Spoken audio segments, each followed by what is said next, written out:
Hi friends, ನಮಸ್ತೆ ಎಲ್ಲರಿಗೂ. ನನ್ನ ಹೆಸರು ಅಶ್ವಿನಿ. ನಾನು ಇವತ್ತು ಮಾಡ್ತಿರೋ ರೆಸಿಪಿ ಬಂದು ಖಾರದ ಕಡಲೆ ಬೀಜ ಅಂತ ಹೇಳ್ಬಿಟ್ಟು ಮಸಾಲೆ ಬೇಡ, ಏನು ಬೇಡ, ಬರೀ 5 ನಿಮಿಷಕ್ಕೆ ರೆಡಿ ಆಗುವಂತಹ ರೆಸಿಪಿ ಅಂತಲೇ ಹೇಳ್ಬಹುದು.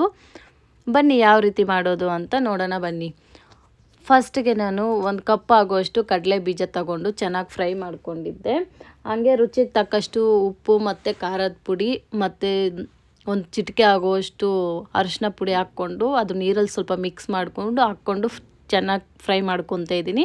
ಕ್ರಿಸ್ಪಿ ಆಗೋ ತನಕ ಫ್ರೈ ಮಾಡ್ಕೊತಾ ಇದ್ದೀನಿ.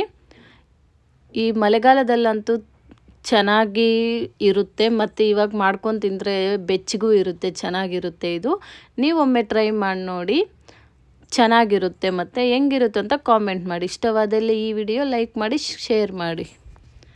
Thank you. ಸರ್ವ್ ಮಾಡ್ಕೊಂಡು ತಿಂತಾಯಿದ್ರೆ ಎಷ್ಟು ಚೆನ್ನಾಗಿರುತ್ತೆ, ನೀವು ಒಮ್ಮೆ ಟ್ರೈ ಮಾಡಿ.